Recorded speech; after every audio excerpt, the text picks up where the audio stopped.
అయితే మాత్రం ఈ ఘటనకు సంబంధించి ఒక్కొక్క రోజు ఇన్ఫాక్ట్ ఒక్కొక్క గంట కూడా గడుస్తున్న కొద్దీ కూడా కొత్త విషయాలు వెలుగులోకి రావడం జరుగుతోంది.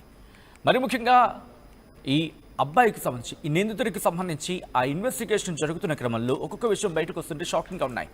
ఎందుకంటే హిస్టరీ గురించి మాట్లాడుకుంటున్న సందర్భం సహస్ర హత్య కేసులో వెలుగులోకి షాకింగ్ విషయాలు వస్తున్నాయి. సహస్రను చంపిన బాలుడి మనస్తత్వంపై విచారణలో విస్తుపోయే విషయాలు బయటపడుతున్నాయి.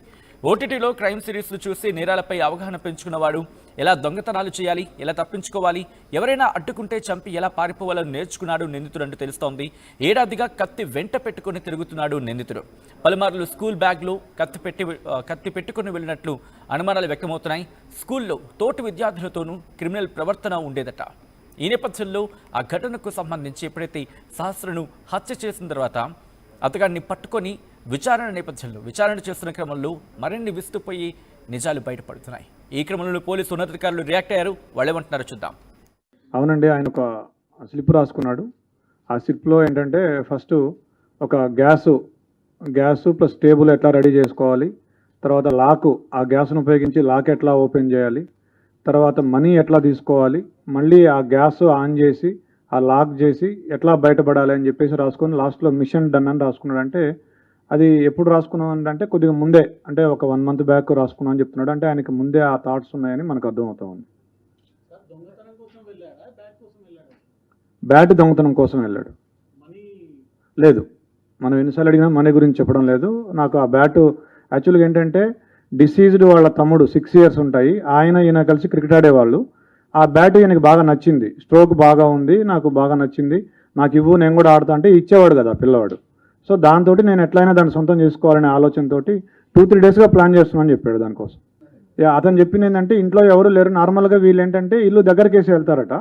సో అట్లానే ఇంటి బోల్ట్ దగ్గరికి పెట్టి ఉంటారు, ఆ దగ్గరికి వేసి ఉంటారని చెప్పేసి వెళ్ళాడు. సడన్గా పాప ఉన్నా కానీ పాప అప్పుడు టీవీ చూస్తుంది. ఇతను వెనక నుంచి వెళ్ళాడు, అంటే అటువైపు తిరిగి చూస్తుంటే ఆ పాప వెనక నుంచి ఒకటే డోర్ ఉంది, వెనక నుంచి అంటే అదే డోరు, ఆ అమ్మాయి అటు తిరిగి ఉంది. ఇట్లా వెళ్ళి ఆ కిచెన్లో ఉంది బ్యాట్ తీసుకొస్తుంటే అప్పుడు ఆ అలికిడికి పాప చూసి దొంగ అని అరిచింది. అరిస్తే అతను పరిగెత్తబోతే ఆ అమ్మాయి పరిగెత్తుకుంటూ వచ్చి చొక్కా పట్టుకుంది. పట్టుకుంటే ఆ కోపంలో తోసేస్తే మంచం మీద పడింది. మంచం మీద పడ్డాక కళ్ళు మూసుకొని విచక్షణ రహితంగా పొడి చేశానని చెప్పాడు. అతనికి బేసిక్గా ఈ ఓటీటీల్లో యూట్యూబ్లో ఈ క్రైమ్ థ్రిల్లర్స్, సస్పెన్స్ మిస్టరీలు చూసే అలవాటు బాగా ఎక్కువగా, దాదాపుగా ఒక 5-6 సంవత్సరాల నుంచి అదే పనిలో ఉన్నాడు. స్కూల్ కూడా ఎక్కువ వెళ్ళేవాడు కాదు. ఎప్పుడు ఏదో ఒక తన ఆలోచనలో తను ఉండి ఇలా ఊహించుకుంటూ ఉండేవాడు. అతనికి స్కూలు ఎగ్గొట్టే అలవాటు ఉండేది. స్కూల్కి వెళ్లకుండా క్రికెట్ ఆడుకోవడం, ఈ ఓటీటీ చూడడం, యూట్యూబ్ చూడడం, ఈ మిస్టరీస్ చూడడం అలవాటు ఉండేది అతనికి. అతను ఎవరైనా చూస్తే వాళ్ళని బెదిరించి రావడం, తర్వాత దాడి చేయటం, ఈ 2 ఉద్దేశాలతో కత్తి తీసుకుపోయినాడు. ఉన్నారు ఇంట్లో, వాళ్ళ నాన్నున్నాడు, వాళ్ళ సిస్టర్స్ ఉన్నారు, వాళ్ళ ఇంట్లో ఉన్నారు. వాళ్ళ మదర్ లేదు కానీ మిగతా వాళ్ళు ఉన్నారు. ఎస్, పేరెంట్స్ వాళ్ళ మదరు నిన్న మనం వాళ్ళ మదర్తో మాట్లాడినప్పుడు అనింది, ఫస్ట్ రోజే పోలీసులు నేను అడిగాను మా అబ్బాయిని, ఏరా నువ్వేమైనా అడిగాను, ఒప్పుకోలేదు. 2వ రోజు కూడా అడిగాను, మా నువ్వేనన్నావే అని అన్నాడు, నీ మీద ఒట్టు అన్నాడు అని చెప్పింది వాళ్ళ మదర్. పోలీసుల్ని ఆ రోజు మేము ఫస్ట్ రోజే అతన్ని క్వశ్చన్ చేసాం. ఎందుకంటే రెండింటికి జస్ట్ 2 అడుగుల దూరం ఉంటుంది, ఆ ఇంటికి ఈ ఇంటికి పిట్టగోడకి. మేము క్వశ్చన్ చేసాం ఆ ఇంట్లో ఉన్న వాళ్ళని. 3rd, 4th floor, వీళ్ళు 4th floorలో ఉంటారు, 3rd floor నుంచి వెళ్ళొచ్చు. పోలీసులకి మాకేం చెప్పారంటే ఆ రోజు నాకు 10:15 ఆ టయానికి డాడీ అని గట్టిగా అరుపులు వినిపించాయి అని చెప్పాడు. బాలుడి మీద కూడా అనుమానం వచ్చింది మాకు. అయితే మేము ఒక లిస్ట్ ఆఫ్ సస్పెక్ట్స్ చేసుకున్నాము, దాని ప్రకారం చేసుకుంటూ వచ్చాము. నిన్న అతన్ని చేశాము. తర్వాత మాకు ఇంకొక క్లూ కూడా వచ్చింది. ఒక పిల్లాడు కూడా సమాచారం ఇచ్చాడు. ఇట్లా ఆ రోజు ఏ రోజైతే అఫెన్స్ జరిగిందో ఆ రోజు మార్నింగ్ 8:30 to 8:45 అతను ఆ గోడ దగ్గర, ఏదైతే గోడ దూకి వెళ్ళే అవకాశం ఉందో ఆ గోడ దగ్గర తచ్చాడాడు అతను చాలాసేపు, ఒక 15 minutes.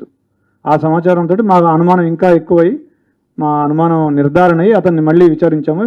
ఫస్ట్ ఇల్లు సెర్చ్ చేసాము. ఇల్లు సెర్చ్ చేస్తే మాకు ఈ లెటర్ దొరికింది, అతను రాసుకున్న లెటర్ ఏదైతే ఉందో అది. తర్వాత కత్తి కూడా దొరికింది.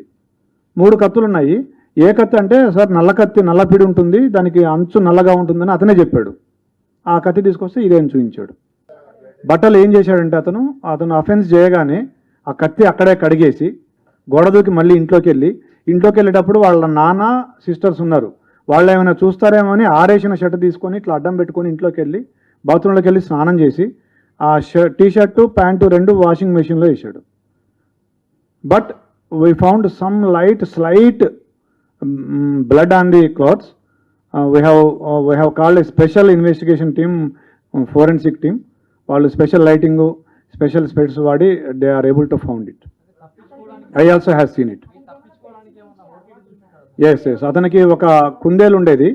ఆ రోజు ఆ కుందేలు కూడా చనిపోయింది. 11:30కి మేము టైం లేని కూడా తీసుకున్నాం. అతని మీద అనుమానం వచ్చాక అతను 11:30కి బయటికి వెళ్ళాడు ఇంట్లోంచి. 11:30కి ఆ కుందేలుని తీసుకొని డాక్టర్ దగ్గరికి వెళ్తే ఆ కుందేలు చనిపోయింది ఆ రోజు. ఆ స్టోరీ కూడా మాకు చెప్పాడు. 14 years. ఫింగర్ ప్రింట్స్ ఇంకా నిన్ననే జరిగింది. ఇంకా వీఆర్ మ్యాచింగ్ ఇట్.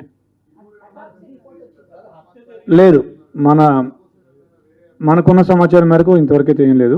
బట్ వాళ్ళ మదర్ చెప్పిన ఒక విషయం ఏంటంటే అతను 2 months దగ్గరకు ఒక ఫోన్ వచ్చింది, సెల్ ఫోన్. మేము డబ్బులు ఇవ్వలేదు, ఇతనికి ఎక్కడిది సెల్ ఫోన్ అంటే నేను కొనుక్కున్నా అని చెప్తున్నాడు. డబ్బులు ఎక్కడ ఉంటే చెప్పలేదు. అది వాళ్ళ మదర్ చెప్పిన విషయమే. సో దీన్ని బట్టి మీరు ఏమైనా